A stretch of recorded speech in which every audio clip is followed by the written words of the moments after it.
চান্দ্র মাসের হিসেবে আমরা আজ রবিউল আউয়াল মাসে। রবিউল আউয়াল মাস চান্দ্র বছরের এমন মাস যে মাসে জন্ম নিয়েছেন মুহাম্মদুর রাসূলুল্লাহ সাল্লাল্লাহু আলাইহি ওয়াসাল্লাম। রাসূলুল্লাহ সাল্লাল্লাহু তাআলা আলাইহি ওয়াসাল্লামের জন্মের মাস আমরা সবাই জানি রবিউল আউয়াল, এবং রবিউল আউয়াল মাস আসলে আমরা এর উদযাপন দেখি, আয়োজন অনুষ্ঠান দেখি। হ্যাঁ, রাসূলুল্লাহ সাল্লাল্লাহু তাআলা আলাইহি ওয়াসাল্লাম এই পৃথিবীতে জন্ম নিয়েছেন এবং জন্মের ব্যাপারে 5টি জিনিস কনফার্ম। রাসূলুল্লাহ সাল্লাল্লাহু আলাইহি ওয়াসাল্লামের জন্মের 5টি বিষয় নিশ্চিত। 1 নাম্বার, জন্মের স্থান। রাসূলুল্লাহ সাল্লাল্লাহু তাআলা আলাইহি ওয়াসাল্লাম জন্ম নিয়েছেন মক্কাতুল মুকাররমায়, কাবার একেবারেই আঙ্গিনায়, তার পৈতৃক ভিটাতে, যেখানে এখন একটা লাইব্রেরি, 2 তলা লাইব্রেরি করে রাখা হয়েছে। ঠিক ওই জায়গায় রাসূলুল্লাহ সাল্লাল্লাহু আলাইহি ওয়াসাল্লামের পিতা আব্দুল্লাহর ঘর ছিল, কারণ আব্দুল্লাহর বাবা নাম ছিল শাইবা, মানুষে বলতো আব্দুল মুত্তালিব, তারও পৈতৃক ভিটা ওই কাবার আঙ্গিনায় ছিল। তাই রাসূলুল্লাহ সাল্লাল্লাহু আলাইহি ওয়াসাল্লামের জন্মের স্থানটা কাবার আঙ্গিনায়, এটা কনফার্ম, নিশ্চিত। 2 নাম্বার, রাসূলুল্লাহ সাল্লাল্লাহু আলাইহি ওয়াসাল্লাম জন্ম নিয়েছেন হাতির বছরে, ফি আমিল ফিল, অর্থাৎ আব্রাহা কাবাগর ধ্বংস করে দিতে হাতির বাহিনী নিয়ে এসেছিল, আর আব্রাহার ধ্বংস হওয়ার বছরে 41 দিন বা 40 দিন পর এই পৃথিবীতে জন্ম নেন মুহাম্মদুর রাসূলুল্লাহ। এবং হাতির বাহিনীর ধ্বংসের ঘটনা সূরাতুল ফিল, আল্লাহ তাআলা সূরাতুল ফিলে বলেছেন। পারেন তো সবাই? একটু পড়েন। বিসমিল্লাহির রাহমানির রাহিম। আলম তারা কাইফা ফাআলা রাব্বুকা বিআসহাবিল ফিল আলম ইয়াজআল কাইদাহুম ফি তাদলিল ওয়া আরসালা আলাইহিম তায়রান আবাবিল তারমিহিম বিহিজারাতিম মিন সিজ্জিল ফাজআলাহুম কাআসফিম মাকুল। এই সূরা অনুবাদ পড়বেন, নাজিল হওয়ার কারণ পড়বেন, জেনে নেবেন। আল্লাহ তাআলা ছোট ছোট পাখি ঝাঁকে ঝাঁকে পাঠালেন। প্রত্যেকটা পাখি 3টি পাথর বহন করেছে, সাধারণ পাথর ছিল না। আল্লাহ বলেছেন হিজারাতাম মিন সিজ্জিল, বিশেষায়িত প্রক্রিয়াকৃত পাথর ছিল। এই জন্য ছোট্ট পাখি, ঠুটে একটা, 2 পায়ে 2টা, প্রতি পাখি 3টি পাথর বহন করেছে আর ছুঁড়ে মেরেছে, আর জাবর কাটা হয়ে গেছে, জাবর কাটার মতো। হ্যাঁ, ওই আব্রাহার হাতির বাহিনী ধ্বংস হয় মুহাসসার। এখন হজ করতে গেলে মিনা আর মুজদালিফার মাঝখানে, মিনা আর মুজদালিফার মাঝখানের জায়গাটার নাম মুহাসসার, যেখানে হাতির বাহিনী গজবের জায়গা। এখানে কোনো স্থাপনা নাই। হজ করতে গেলে জামারাতে পাথর মারার জন্যে মুজদালিফা থেকে হেঁটে গেলে টিন শেড, আপনারা যারা হজ করেছেন, যেখান থেকে পায়ে হেঁটে গেলে টিন শেড পড়ে, ওই টিন শেড যেখান থেকে শুরু, এর আগের জায়গাটুকু, এখানে প্রায় হাফ কিলোমিটারের মতো প্রশস্ত আর লম্বায় প্রায় কিলোমিটার জায়গা। ওই জায়গাটাতেই পাখি ঝাঁকে ঝাঁকে, আবাবিল পাখির নাম না, আবাবিল মানে ঝাঁকে ঝাঁকে, তো ঝাঁকে ঝাঁকে পাখির নিক্ষিপ্ত পাথরে আব্রাহা হাতির বাহিনী একেবারে জাবর কাটা হয়ে গিয়েছিল। ওই বছরেই জন্ম নেন মুহাম্মাদুর রাসূলুল্লাহ। তার মানে দুইটা কনফার্ম। 3 নাম্বার, রাসূলুল্লাহ সাল্লাল্লাহু আলাইহি ওয়াসাল্লাম কোন মাসে জন্ম নিয়েছেন এই ব্যাপারেও কনফার্ম, সবাই একমত। মাসটা ছিল রবিউল আউয়াল। রবি মানে বসন্ত, রবি মানে বাংলায় বসন্তকাল। আরব দেশে বসন্ত 2 মাস, তো আরব দেশেও বসন্তের 2টা মাস। এর প্রথম যে মাসটা, এটাকে আরবিতে বলে রবিউল আউয়াল, প্রথম বসন্ত। বসন্তের 2 মাস, এর প্রথম মাসটা জন্ম নিয়েছেন মুহাম্মাদুর রাসূলুল্লাহ। তাহলে কয়টা পাইলাম? 3টা। জন্মের স্থান, জন্মের বছর, জন্মের মাস। এবার আসেন জন্মের বার, কোন বারে জন্ম নিয়েছেন এটাও কনফার্ম। রাসূলুল্লাহ সাল্লাল্লাহু আলাইহি ওয়াসাল্লাম নিজেই বলেছেন, রসুলকে প্রশ্ন করা হয়েছে আন সাওমিল ইসনাইন, কারণ তিনি সারাটি জীবন সোমবার বৃহস্পতিবার রোজা রাখতেন। প্রশ্ন করা হয়েছে কেন আপনি সোমবারে রোজা রাখেন?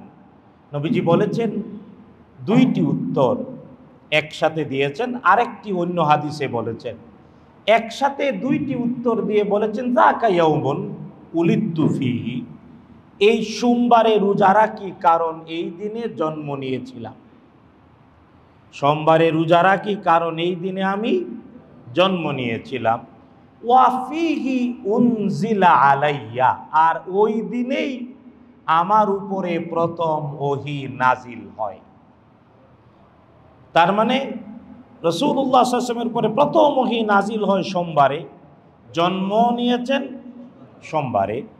অন্য বর্ণনায় অফিহি বুইস্তু, অর্থ একই, শব্দ ভিন্ন।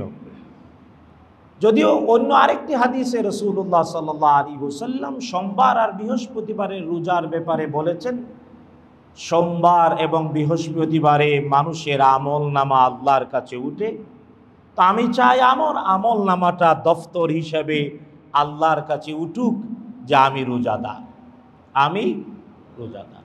তো রাসূলুল্লাহ সাল্লাল্লাহু তাআলা আলাইহি ওয়াসাল্লাম নিজেই বলেছেন তিনি জন্ম নিয়েছেন সোমবারে। কি বারে? সোম।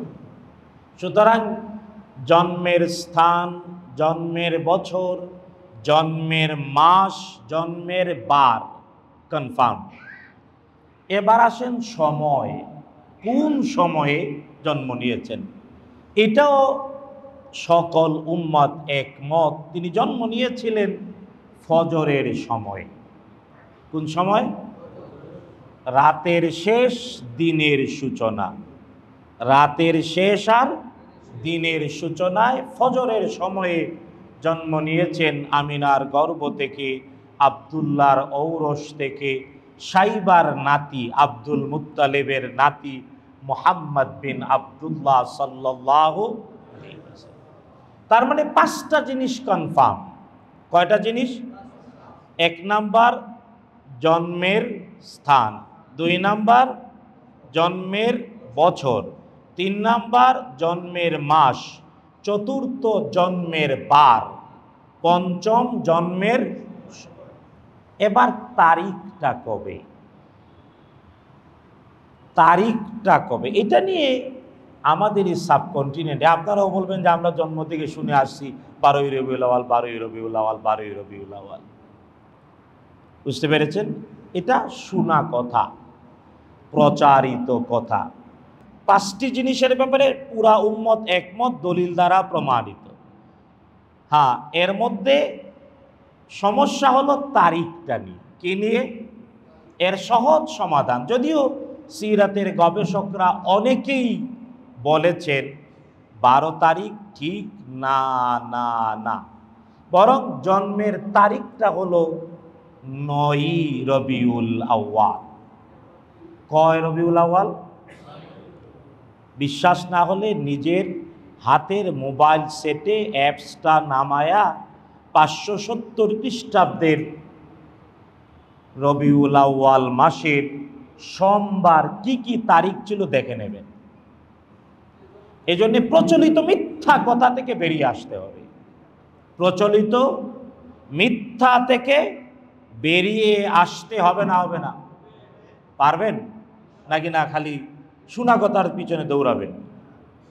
দলিল সহ সঠিক। এখন প্রশ্ন হলো, মুহাম্মদুর রাসূলুল্লাহ সাল্লাল্লাহু তাআলা আলাইহি ওয়াসাল্লাম তার জন্মের তারিখটা কেন নবীজি বললেন না?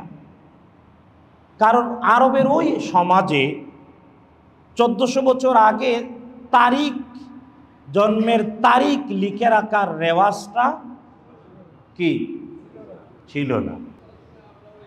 সুতরাং এটা প্রমাণিত যে আমাদের সময়ে এখন হয়তো আলহামদুলিল্লাহ এখন রাষ্ট্র ব্যবস্থাপনায় জন্ম নিবন্ধন, হাসপাতালে বাচ্চা জন্ম নিল সাথে সাথে নিবন্ধন হয়ে গেল, এখন ঠিক হচ্ছে, কিন্তু আগে এমনটা।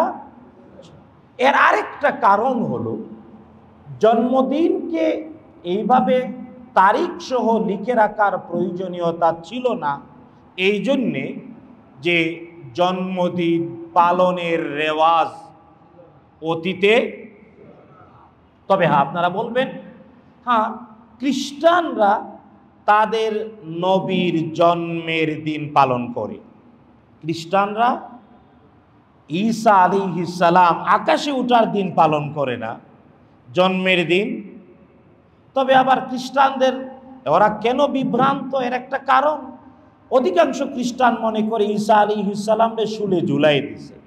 কোরআন বলছে ঈসা আলাইহিস সালামকে হত্যাও করা হয় নাই, শুলেও ঝুলানো হয় নাই।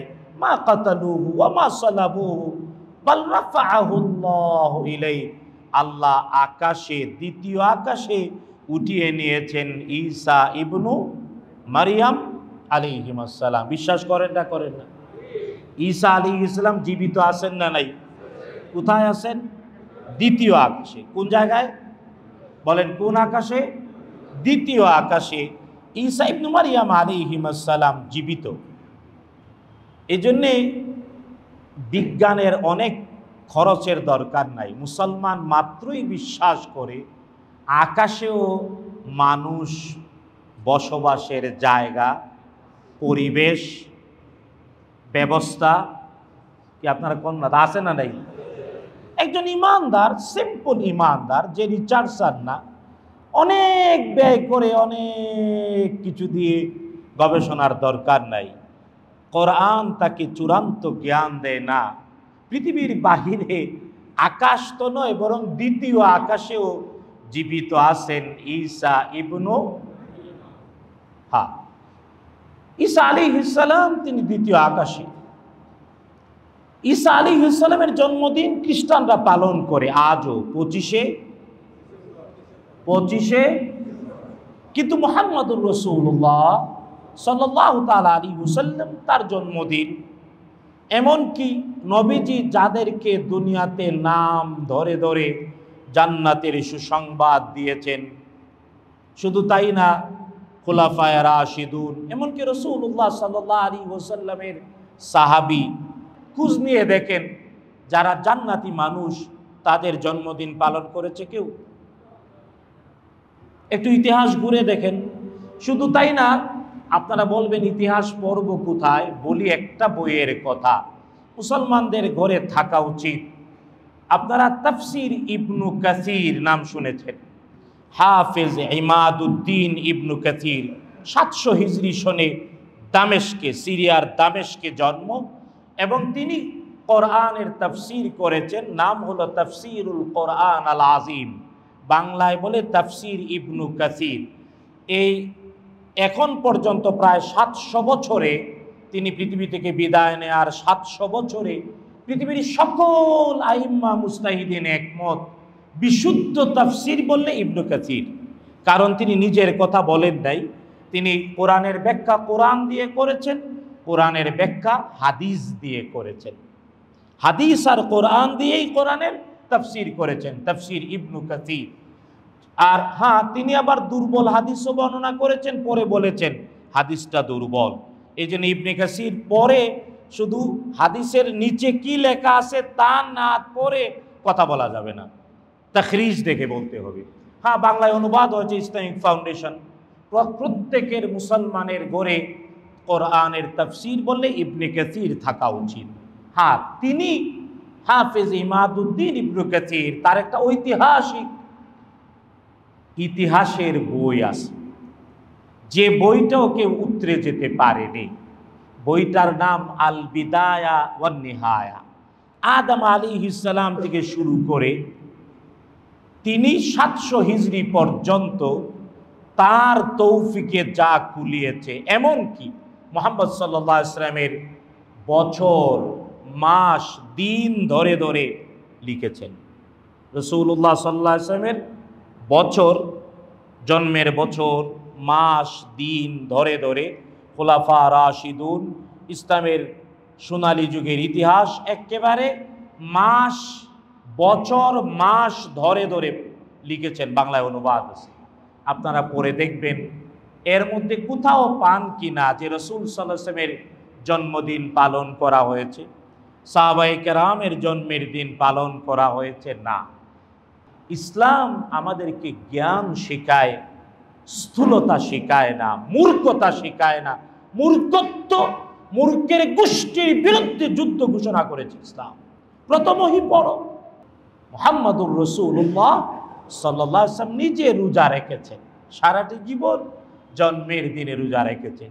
আপনারা বলবেন, হ্যাঁ এখন তো আবার আমরা নবীজির ভালোবাসা প্রকাশ করতে গিয়ে আমাদের সোসাইটিতে 100 বছর ছিল দাঁড়াইয়া ইয়া নবী সালামু, অনেকে না জেনে ভালোবাসার সাথে করত। কিন্তু একটা কথা শুধু বলি, দেখুন, নামাজ, ফরজ, ওয়াজিব, সুন্নত, মুস্তাহাব, সকল নামাজে আত্তাহিয়াতু পড়েন না? পারেন আত্তাহিয়াতু? আমার সাথে পড়েন, আত্তাহিয়াতু লিল্লাহি ওয়াসসালাওয়াতু ওয়াত-তাইয়্যিবাত, আসসালামু আলাইকা আইয়ুহান নাবিয়্যু ওয়া রাহমাতুল্লাহি ওয়া বারাকাতুহু, আসসালামু আলাইনা ওয়া আলা ইবাদিল্লাহিস সালিহিন, আশহাদু আল্লা ইলাহা ইল্লাল্লাহু ওয়া আশহাদু আন্না মুহাম্মাদান আবদুহু ওয়া রাসূলুহু। এই যে আত্তাহিয়াতুর মধ্যে সারা জীবন পড়তেছেন, আসসালামু আলাইকা আইয়ুহান নাবিয়্যু ওয়া রাহমাতুল্লাহি ওয়া বারাকাতুহু। কারে সালাম দেন? বলেন কাকে? বিশ্ব নবী মুহাম্মাদুর রাসূলুল্লাহ সাল্লাল্লাহু আলাইহি ওয়াসাল্লাম। সারাটি জীবন বিশ্ব নবীকে নামাজে, ফরজ, ওয়াজিব, সুন্নত, মুস্তাহাব, সকল নামাজে সালাম দিচ্ছেন দাঁড়ায়া। ইসলাম শিখায়, বিশ্বনবী শিখিয়েছেন। বিশ্বনবী বলেছেন, মান আহাব্বা আইয়াকুমান নাসু ইলাইহি, যে পছন্দ করে মানুষ তার সম্মানে দাঁড়িয়ে যাক, ফালিয়াতাবাওয়াউ মাকআদাহু মিনান নার, সে তার স্থায়ী ঠিকানা জাহান্নামে যেন জেনে নেয়। নবীজি বলেছেন। আফসোস, কিছু মূর্খ বিবেকহীন সারা জীবন আত্তাহিয়াতু কেমনে পড়ে শুনেন। আত্তাহিয়াতুর যে সালাম, এটাই বিশ্ব নবীর প্রতি অ্যাপ্রোপ্রিয়েট সালাম। এই জন্যে মদিনায় গেলে কবর শরীফের সামনে দাঁড়াইয়া এই আত্তাহিয়াতুর শব্দ দিয়ে সালাম দেবেন। আসসালামু আলাইকা আইয়ুহান নবী, বলেন আসসালামু আলাইকা আইয়ুহান নবিয়্যু ওয়া রাহমাতুল্লাহি ওয়া বারাকাতুহু। এখন প্রশ্ন হলো, কিছু মানুষ আবার আছে যারা হজে যায়, উমরায় যায়, বলে আমার সালামটা পৌঁছাইয়া দি, বলে না আমার সালামটা। দেখুন, কারো সালাম কেউ কান্দে করে পৌঁছানোর দরকার, কারণ এই দায়িত্বটার জন্য আল্লাহ ফেরেশতা নিয়োজিত করে রেখেছেন। আল্লাহ তাআলার হাবিব নিজেই জানিয়েছেন, ইন্না লিল্লাহিল মালাইকা সাইয়াহিন, আল্লাহর প্রেরিত নিয়োজিত কিছু ফেরেশতারা আছেন সারা পৃথিবীতে, ডিপার্টমেন্টটা দায়িত্বটাই তাদের। যেখানেই কোনো ঈমানদার নরনারী আমার প্রতি সালাম দেয়, আমার প্রতি দুরূদ পড়ে, তারা সাথে সাথে মদিনায় আমার কাছে পৌঁছে দেয়। আর নবীজি সাল্লাল্লাহু আলাইহি ওয়াসাল্লামের কাছে সালাম ফেরেশতারা পৌঁছাতে গিয়ে আমাদের বাবার নাম ধরে বলেন, অমুকের ছেলে অমুক, অমুকের ছেলে অমুক আপনাকে সালাম দিয়েছে। কথা সুবহানাল্লাহ বলেন, আসসালামু আলাইকা আইয়ুহান নাবিয়্যু ওয়া রাহমাতুল্লাহি ওয়া বারাকাতুহু। আচ্ছা শুনেন, এবার বুঝলেন তো? তাই সালাম বসে বসে নামাজে দিচ্ছি সারা জীবন, দাঁড়াতে। কিন্তু আফসোস, যারা দাঁড়ায় ওদের একটা মিথ্যা বিশ্বাস আছে। যারা দাঁড়ায় এদের মধ্যে দুইটা গ্রুপ আছে। একটা গ্রুপ বলে হ্যাঁ নবীজি উপস্থিত হয়ে গেছেন, বলে নবীজি উপস্থিত হয়ে গেছেন দাঁড়ায় গেছি। আচ্ছা বলেন, নবীজি সাল্লাল্লাহু তাআলা আলাইহি ওয়াসাল্লাম তিনি পৃথিবীর জীবন শেষ করে বরজখের জগতে চলে গিয়েছেন এবং নবীজিকে আবু বকর, ওমর, ওসমান, আলী এবং সাহাবায়ে কেরাম সবাই গোসল দিয়ে মাটির নিচে রাসূলুল্লাহ সাল্লাল্লাহু তাআলা আলাইহি ওয়াসাল্লাম পৃথিবীর জীবন শেষ, তাই তার পবিত্র দেহকে যে আয়েশা রাদিয়াল্লাহু তাআলা আনহার যে বিছানায়, যে জায়গায় তিনি সর্বশেষ নিঃশ্বাস ত্যাগ করেছেন, খাট সরাইয়া ওখানেই দাফন। এই নবীদের বৈশিষ্ট্য, যেখানেই মৃত্যুবরণ করবেন ওখানেই তাকে দাফন করা হয়। আবু বকর, ওমর তো বলেছিলেন ঘোষণা দিয়ে, উন্মুক্ত তরবারি নিয়ে ওমর বলেছেন, যে বলবে নবীজি বেঁচে নাই, আমার তরবারি তাকে দ্বিখণ্ডিত করে দেবে। ওমর কারণ অনেক কঠিন ত্যাগে ইসলাম কবুল করেছেন, তার ঈমান ওমরও দামি। শুধু তাই না, ওমরকে একদিন বিশ্বনবী বললেন, লা ইউমিনু আহাদুকুম হাত্তা আকুনা আহাব্বা ইলাইহি মিন ওয়ালিদিহি ওয়া ওয়ালাদিহি ওয়ান নাসি আজমাইন। ওমর, ঈমানদার কেউ হতে পারবে না যতক্ষণ না আমি মুহাম্মদ সাল্লাল্লাহু আলাইহি ওয়াসাল্লাম তার কাছে তার জীবন, পিতামাতা, সন্তান, তাবৎ মানবতা সবার চেয়ে বেশি প্রিয় না হবে। ওমর বললেন, ইয়া রাসূলুল্লাহ সাল্লাল্লাহু আলাইহি ওয়াসাল্লাম, আপনাকে ভালোবাসি, তবে আমার নিজের জীবনের চেয়ে না। বিশ্বনবী বললেন, লা ইয়া ওমর, তাহলে এখনো পূর্ণ ঈমান তোমার অর্জন হয়। নবীজি উমরকে বললেন, কিছুক্ষণ নীরব থেকে প্রস্তুতি নিয়ে বললেন, আলা, হ্যাঁ এখন থেকে আমি সিদ্ধান্তে উপনীত হয়েছি আমার জীবনের চেয়েও বেশি ভালোবাসি আপনাকে ইয়া রাসূলুল্লাহ সাল্লাল্লাহু। নবীজি বলেন, হ্যাঁ তাহলে এখন তুমি পূর্ণ ঈমানদার। সেই উমর নবীজি সাল্লাল্লাহু আলাইহি ওয়াসাল্লাম পৃথিবী থেকে বিদায় নিয়ে বিশ্বাস করতে পারে, উন্মুক্ত তরবারি নিয়ে বলেছেন, যে বলবে কেটে ফেলে।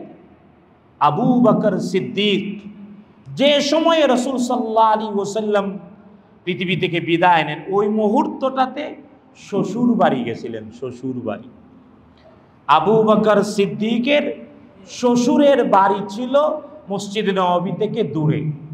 তিনি তখন ওই নবীজি যখন ইন্তেকাল করেন 12ই রবিউল আউয়ালে, নবীজি যখন ইন্তেকাল করেন তখন তিনি ফজর পরে শ্বশুর বাড়ি গিয়েছেন। আর ওই মুহূর্তে পৃথিবী থেকে বিদায় নেন মুহাম্মদুর রাসূলুল্লাহ। খবর পেলেন, দৌড়ে এলেন, আর একটা ইয়ামানি চাদর দিয়ে রাসূলুল্লাহ সাল্লাল্লাহু আলাইহি ওয়াসাল্লাম পবিত্র দেহকে ঢেকে দেয়া হলো। আবু বকর সিদ্দিক আসলেন, চাদরটা সরায়া কপালে চুমু খেলেন। আবু বকর সিদ্দিক রাদিয়াল্লাহু তাআলা তিনি বুঝলেন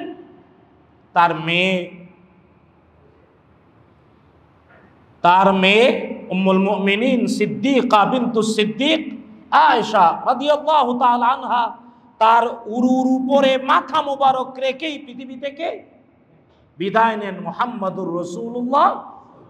তো বাবাকে মেয়ে বলেছেন বিস্তারিত সব। তিনি নবীজি পৃথিবীতে বেঁচে থাকা অবস্থায় আবু বকরকে ইমাম নিয়োজিত করেছেন। এমনকি নবীজি বলেছেন মসজিদে নববীর সকল দরওয়াজা বন্ধ থাকবে, একটা দরওয়াজা খোলা থাকবে, এটা আবু বকরের দরওয়াজা। আজও এই 1450 বছর পর্যন্ত মসজিদে নববীর একটা দরজা কখনো বন্ধ হয় না। এটা ওই 1 নাম্বার দরজা যে বাবুল বাকি, সালাম দেওয়ার জন্য যেদিকে ঢুকতে হয়, ওই 1 নাম্বার দরজাকে হাতের ডানে রেখে আপনি যদি ঢুকেন, তাহলে মূল মসজিদে ঢুকার আগে সর্বশেষ হাতের ডানের দরজাটা বাবু আবু বকর as-সিদ্দিক রাদিয়াল্লাহু। নবীজি বলেছেন সকল দরজা বন্ধ করে দাও, একটা দরজা খোলা থাকবে, এর নাম আবু বকর সিদ্দিক, আবু বকরের দরওয়াজা। কারণ নবীজির পৃথিবীতে বেঁচে থাকা অবস্থায় 2.5 দিন ইমামতি করেছেন আবু বকর সিদ্দিক। তো তিনি এসে মিম্বরে উঠলেন, উঠে হামদ এবং সানার পরে কোরআনের আয়াত তেলাওয়াত করলেন। আল্লাহ তাআলা বলছেন আউযু বিল্লাহি মিনাশ শাইতানির রাজীম ওয়া মা মুহাম্মাদুন ইল্লা রাসূল قد خلت من قبله الرسل أفإن مات أو قتل انقلبتم على أعقابكم ومن ينقلب على عقبيه فلن يضر الله شيئا وسيجزي الله الشاكرين। আল্লাহ বললেন ওমা মুহাম্মাদুন ইল্লা রাসূল, মুহাম্মদ আল্লাহর রাসূল ছাড়া কিছুই নন। قد خلت من قبله الرسل, তার আগে অনেক রসুল পৃথিবীতে এসেছেন। রসুলের সংখ্যা কয়জন?